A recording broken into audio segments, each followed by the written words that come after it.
Bismillahirrahmanirrahim. Assalamu alaikum dear students. Hope so you all are fine. Today we are going to start our new chapter, that is chapter number 24, Analytical Chemistry. And today's our topic of discussion is classical methods of analysis, that is combustion analysis and determination of molecular formula. So what is analytical chemistry? Basically it is the branch of chemistry which deals with the identification of substances and finding their weights. Or we can define analytical chemistry as the branch of chemistry which deals with the quantitative and qualitative analysis. अब हमारे पास कोई भी organic compound है या कोई भी compound है, उसकी एनालिसिस करना, उसमें जो सब्सटेंसेस प्रेजेंट हैं उनकी आइडेंटिफिकेशन करना, उनके वेट्स फाइंड आउट करना, तो ये हमारे पास क्या होती है? एनालिटिकल केमिस्ट्री होती है। अगर हम बात करते हैं एनालिसिस की, तो हमारे पास टू टाइप्स होती हैं एनालिसिस की। एक क्वालिटेटिव एनालिसिस होता है और एक हमारे पास क्वांटिटेटिव एनालिसिस होता है। क्वालिटेटिव एनालिसिस मींस कि आप उसमें क्वालिटी देखते हैं, what kind of atoms are present in a molecule, और we can say that what kind of atoms और molecules are present in a compound. लेकिन जब हम बात करते हैं क्वांटिटेटिव एनालिसिस की, तो फिर हम कहेंगे हाउ मच एटम्स। क्वालिटी में आप देखेंगे कि उसकी क्वालिटी क्या है क्वालिटेटिव एनालिसिस में, और क्वांटिटेटिव में आप अमाउंट देखेंगे। ठीक है, सो this is analytical chemistry. Combustion analysis की बात की जाए तो it is the technique of finding the mass composition of an unknown sample bye examining the products of its combustion. It is an elemental analytical technique used on solids and liquid organic compounds. It can determine the relative amounts of carbon, hydrogen, oxygen in compound. हमारे पास combustion analysis वहाँ apply होता है, उस organic compound में apply होता है जिसमें carbon, hydrogen and oxygen हो जस्ट। ठीक है, आप कार्बन, हाइड्रोजन एंड ऑक्सीजन की रिलेटिव अमाउंट्स फाइंड आउट करते हैं, दिस इज कंबस्शन एनालिसिस। अगर इसके अलावा कोई और एलिमेंट होंगे, लाइक नाइट्रोजन होगा, सल्फर होगा या क्लोरीन होगा, तो उसके लिए फिर ये टेक्निक अप्लाई नहीं की जाती। इसका प्रोसेस क्या है, सारा प्रोसीजर क्या है हमारे पास कंबस्शन एनालिसिस का? वैसे कंबस्शन क्या होता है? Burning of substances in the presence of oxygen. जब आपके पास in the presence of oxygen किसी भी सब्सटेंस की बर्निंग होती है, it is called combustion. Combustion analysis technique was invented by Joseph Louis Gay Lussac. ठीक है, इन्होंने हमारे पास क्या किया था? कंबस्शन एनालिसिस जो है वो इन्वेंट की थी। प्रोसेस क्या है सारा? हमारे पास ये एक एपरेटस आपको शो हो रहा है। हमारे पास ये एक एपरेटस होता है, इसमें हमारे पास ये एक फर्नेस है, और ये हमारे पास कुछ इसमें क्या होते हैं कि आप कह सकते हैं कि कुछ हमारे पास चैम्बर्स होते हैं। सबसे जो फर्स्ट वाला चैम्बर है, अगर आप इसको देखें तो ये जो फर्नेस है, ये फर्नेस है। ठीक है, यहाँ से ऑक्सीजन को इंट्रोड्यूस कराया जाता है और यहाँ पे ये सैंपल होगा। अब सैंपल क्या होता है कि आप क्या करते हैं, कोई भी ऑर्गेनिक कंपाउंड है उसको CuO में मिक्स करते हैं। ठीक है, कॉपर ऑक्साइड में मिक्स करते हैं, और फिर उसके बाद आप उसको इस फर्नेस में जो है, तो यहाँ पे एक बोर्ड सी बनी हुई होती है, इस तरह की बोर्ड, उसमें आप उस एक डिश सी होती है। ठीक है, बोर्ड टाइप प्लैटिनियम बोर्ड सी एक डिश होती है, तो उसमें आप अपने सैंपल को रखते हैं। सैंपल क्या होता है आपके पास? ऑर्गेनिक कंपाउंड होता है जो मिक्स्ड हुआ होता है CuO में। ठीक है, अब आप इस फर्नेस को हीट करते हैं, अबाउट 850 डिग्री सेंटीग्रेड आप इसको हीट करते हैं। ठीक है, इतना हाई टेम्परेचर देते हैं, और साथ में ऑक्सीजन को पास कराते हैं। क्या हुआ, ये हमारे पास एक जो फर्स्ट वाला चैम्बर है, इसमें हमारे पास एक प्लैटिनियम बोर्ड सी होती है, बोर्ड टाइप एक हमारे पास प्लेट सी होती है, उसमें हमने ऑर्गेनिक कंपाउंड को मिक्स करके रखा होता है CuO के साथ। साथ में हम इसको हीट देते हैं, इस फर्नेस को 850 डिग्री सेंटीग्रेड का टेम्परेचर देते हैं, और साथ में हम यहाँ से ऑक्सीजन को क्या करते हैं? पास कराते हैं। आगे हमारे पास दो एब्जॉर्बर्स होते हैं।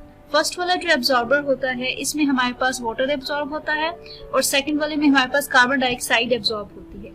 ये वाला जो कंटेनर जो चैम्बर है, ये मिलके बना हुआ होता है मैग्नीशियम परक्लोरेट के साथ, और ये वाला जो है ये मिलके बना हुआ होता है सोडियम हाइड्रोक्साइड से मिलके बना हुआ होता है। अब हमारे पास क्या होता है कि जब ये हमारे पास इसकी बर्निंग होती है, यहाँ पे ऑर्गेनिक कंपाउंड था हमारे पास, साथ में CuO मिक्स हुआ था, जब उसकी बर्निंग होती है, उसको हीट मिलती है, वो बर्निंग उसकी होती है, तो उसमें से हमारे पास क्या क्या चीजें जो हैं तो वो एवापोरेट होती हैं। उसमें से हमारे पास एक बनता है वाटर बनता है, वाटर के मॉलिक्यूल्स आगे, एक में बन जाएगा कार्बन डाइऑक्साइड में बन जाता है, और साथ में ऑक्सीजन गैस जो है वो वहां से क्या हो जाती है?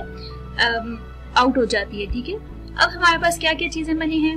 अब जरूरी नहीं ये सोडियम हाइड्रोक्साइड हो, इसमें पोटेशियम हाइड्रोक्साइड का भी सोल्यूशन हो सकते हैं। ठीक है, अब हमारे पास जो भी ऑर्गेनिक कंपाउंड है उसको कॉपर ऑक्साइड के साथ मिक्स किया, उसके बाद उसको हीट दिया, साथ में ऑक्सीजन दी, तो उससे हमारे पास क्या क्या चीजें बनी, उसमें हमारे पास 3 गैसेस बनी, like carbon dioxide, water and oxygen gas बनी। ठीक है, अब ये यहाँ से हमारे पास क्या होते हैं कि ऑक्सीजन जो है वो यहाँ से निकल जाती है।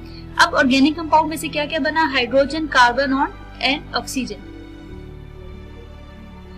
इसके लिए हमारे पास एक स्पेशल फॉर्मूला है, एक स्पेशल परसेंटेज आप कैसे फाइंड आउट करते हैं, आप percentage of carbon find out करते हैं, mass of carbon dioxide divided by mass of organic compound, उसको मल्टीप्लाई करते हैं 12/44 into 100।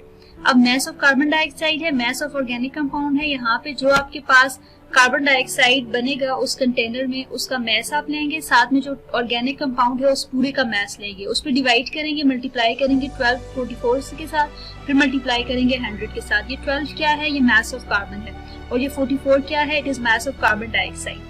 परसेंटेज ऑफ हाइड्रोजन आप कैसे फाइंड आउट करेंगे, मास ऑफ वाटर लेंगे, उसको डिवाइड करेंगे मास ऑफ ऑर्गेनिक कंपाउंड के साथ, मल्टीप्लाई करेंगे 2.02, it is the mass of hydrogen, divided by 18.02, 18.02 is the mass of water. ठीक है, और फिर उसको मल्टीप्लाई करेंगे 100 के साथ। अब ऑक्सीजन कैसे फाइंड आउट करेंगे, परसेंटेज ऑफ ऑक्सीजन ऐसे है कि ये जो दोनों की परसेंटेजेस आएंगी उनको आपस में ऐड करके 100 में से माइनस करेंगे, तो जो परसेंटेज आएगी वो ऑक्सीजन की होगी। अगर की परसेंटेज 0 आ जाती है ऑक्सीजन की, तो इट मीन्स कि आपके पास जो ऑर्गेनिक कंपाउंड था उसमें ऑक्सीजन क्या थी, एब्सेंट थी। ठीक है, तो जस्ट हमारे पास ये ओल्ड मेथड ऑफ एनालिसिस थे, इसमें जस्ट उन्हीं ऑर्गेनिक कंपाउंड्स पे ये अप्लाई होता था जिसमें कार्बन, हाइड्रोजन एंड ऑक्सीजन और कोई थर्ड एलिमेंट था तो वो उसको डिटेक्ट नहीं करता था। ठीक है, नेक्स्ट है हमारे पास calculation of empirical formula. Basically empirical formula क्या होता है, it gives the simplest whole number ratio of the atoms of elements present in the compound.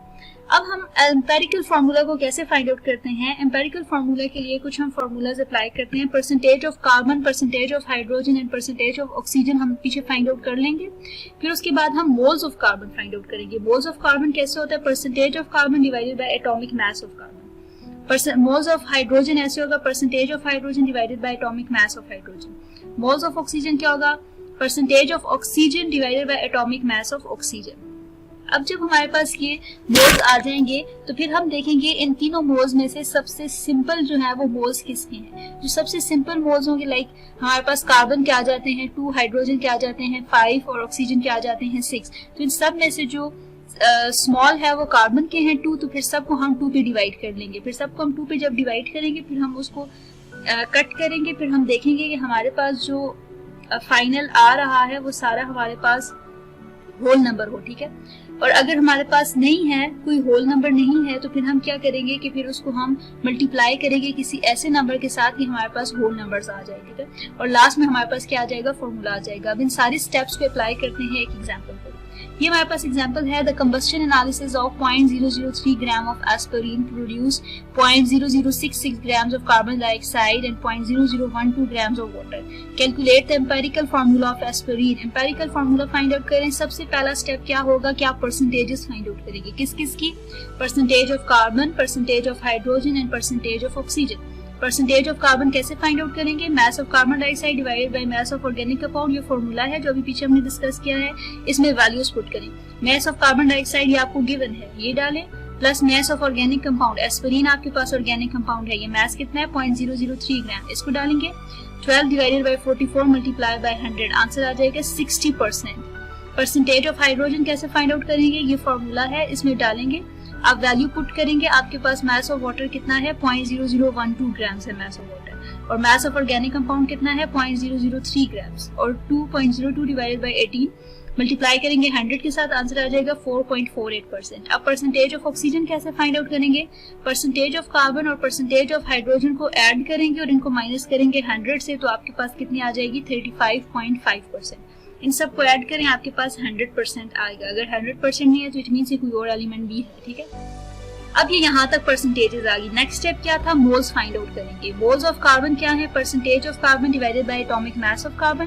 Percentage of carbon कितना आया था 60 आया था, और साथ में एटॉमिक मास कितना है कार्बन का हमें पता है 12 है, तो मोल्स कितने आ गए 4.99। इसी तरह percentage of hydrogen divided by atomic mass of hydrogen, ये आ जाएगा 4.43। Percentage of oxygen divided by percentage atomic mass of oxygen, ये आ जाएगा 2.21। इन सब की मोल रेशियोज ऐसे लिखेंगे 4.99, 4.43 आया है और 2.21 सबसे छोटा कौन सा है 2.21। इन सबको 2.21 पे डिवाइड कर लें, ये 1 आ जाएगा, ये 2.00 ये 2.25 है। मींस कि हमारे पास ये फ्रैक्शनल नंबर एक आया है, तो इसको आपने कन्वर्ट करना है होल नंबर में, 2, 1, 3 इस तरह का है, ठीक है। 0.25 आया है तो इट मींस कि फ्रैक्शनल नंबर है। तो इसको आप पहले 2 के साथ अगर मल्टीप्लाई करते हैं तो फिर भी आपके पास एग्जैक्ट होल नंबर्स नहीं आते। आप इसको मल्टीप्लाई करें अगर 4 के साथ तो आपके पास 4 इंटू 2.5 क्या आ जाएगा 9, हाइड्रोजन के 4 इंटू 2 आ जाएगा 8 और ऑक्सीजन का 4 इंटू 1 4। तो मतलब कार्बन 9 है, हाइड्रोजन 8 है एंड ऑक्सीजन कितने हैं 4 है। तो एस्पिरिन का एम्पेरिकल फॉर्मूला क्या हो गया C9H8O4। So this is empirical formula. Next है आपके पास कैलकुलेशन ऑफ मॉलिक्यूलर फॉर्मूला।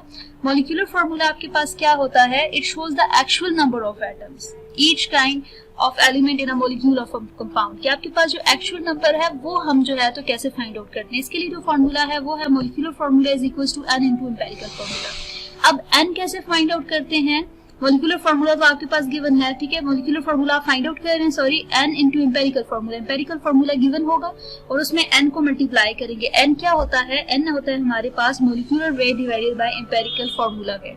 अब हम इसको कैसे फाइंड आउट करते हैं, एक एग्जांपल देखते हैं। एम्पेरिकल फॉर्मूला CH2O है, ठीक है। मॉलिक्यूलर वेट कितना है इस कंपाउंड का 180.12 ग्राम पर मोल है। आपको कहा जाता है इसका मॉलिक्यूलर फॉर्मूला फाइंड आउट करें। आप कैसे करेंगे, n is equal to molecular formula divided by empirical formula weight. Molecular formula क्या है, मॉलिक्यूलर वेट क्या है, सॉरी मॉलिक्यूलर वेट है आपके पास 180.12 ग्राम। ये पुट किया। एम्पेरिकल फॉर्मूला वेट कैसे आएगा, ये आपके पास CH2O है, इसको देखें यहाँ से आप इसका एटॉमिक मास निकालें, ठीक है। इसका मॉलिक्यूलर मास निकालें तो आपके पास 30.02 आता है, 12 कार्बन 2 हाइड्रोजन 16 ऑक्सीजन, 30.02 आएगा तो आपके पास क्या आ गया N6 आ गया। तो जस्ट आपने जो पीछे आपके पास ये वाला फॉर्मूला है यहाँ पे N पुट कर देना है, तो N आपके पास क्या आ गया है, N आपके पास आ गया 6 और एम्पेरिकल फॉर्मूला क्या है आपके पास CH2O है, तो ये क्या आ जाएगा C6H12O6। इट मींस कि हमारे पास जो कंपाउंड है वो क्या है, ग्लूकोज है, C6H12O6 है। अब इसमें हमने क्या डिस्कस किया, we discuss the old method of classification. ये क्लासिकल मेथड था एनालिसिस का जिसको कंबस्शन एनालिसिस कहा जाता है। इसके ड्रॉबैक क्या है, जस्ट उन कंपाउंड्स पे अप्लाई होता है जिनमें कार्बन, हाइड्रोजन एंड ऑक्सीजन है, ठीक है। उसमें अगर कोई और एलिमेंट है ऑर्गेनिक कंपाउंड में तो वो हम कैसे डिटेक्ट करें। इसके अलावा फिर हमने देखा इसका प्रोसीजर क्या है। फर्नेस होती है 50 डिग्री सेंटीग्रेड पे, उसको हीट किया जाता है। आगे 2 एब्जॉर्बर होते हैं, वाटर और कार्बन डाइऑक्साइड के, और फिर वहां से हम देखते हैं कि हम सबसे पहले परसेंटेजेस फाइंड आउट करते हैं, परसेंटेजेस से मोल्स फाइंड आउट करते हैं, then empirical formula find out करते हैं। एम्पेरिकल फार्मूला आ जाए तो फिर हम उससे क्या चीज फाइंड आउट करते हैं, मॉलिक्यूलर फार्मूला, ठीक है। सो this is all about today's lecture. Thank you.